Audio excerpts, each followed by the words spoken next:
అనేవాడికి సంబంధించినటువంటి కేసు కొత్త మలుపులు తిరుగుతోంది. కొత్వాల్ నూర్ మహమ్మద్, కౌత్వాల్ నూర్ మహమ్మద్ వీడికి ఉగ్ర లింకులు కనిపెట్టేందుకు పోలీసులు దర్యాప్తుని వేగవంతం చేశారు. 36 వాట్సాప్ గ్రూపుల్లో యాక్టివ్గా ఉన్నాడట. ఆ గ్రూపులు ఏంటి, వాటిలో కార్యకలాపాలు ఏంటి, ఏం సమాచారాన్ని ఆ గ్రూపులో పంచుకున్నాడు అనేది విశ్లేషిస్తున్నారు.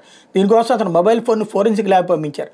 మరియు పాకిస్తాన్కి చెందినటువంటి జైషే మహమ్మద్ సహా 6 ఉగ్రవాద సంస్థల వాట్సాప్ గ్రూపుల్లో కూడా నూర్ మహమ్మద్ చురుగ్గా ఉన్నాడని ఇప్పటికే తేలింది. మరో 30 పాక్ వాట్సాప్ గ్రూపుల్లో కూడా ఉన్నాడని తాజాగా వెల్లడైంది.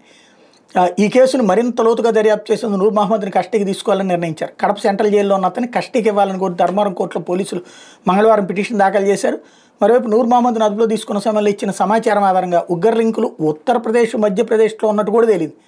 ఆ రాష్ట్రాలకు చెందిన ఇద్దరితో సంబంధాలు నేర్పినట్టు కూడా పోలీసులు గుర్తించారు. వాళ్ళని అదుపులో తీసుకుని విచారించేందుకు ప్రత్యేక పోలీసు బృందాలు ఆ రాష్ట్రానికి వెళ్ళింది. అలాగే నూర్ మహమ్మద్ అరెస్ట్ తర్వాత అతని ప్రియురాలు పారిపోయింది. సన్నిహితులు కూడా కొందరు అజ్ఞాతంలోకి వెళ్ళిపోయారు. నూర్ మహమ్మద్ ఎవరెవరు సన్నిహితంగా వివరించారు, వాళ్ళు ఎక్కడెక్కడ దాక్కున్నారు గుర్తించే పనిలో పోలీసులు నిమగ్నమయ్యారు. నూర్ ఫోన్ కాల్స్ ఆధారంగా వీళ్ళని గుర్తిస్తున్నారు. దీంతో స్థానిక అతనితో కలిసి తిరిగిన వాళ్ళల్లో కూడా ఇప్పుడు గుబులు రేగుతోంది.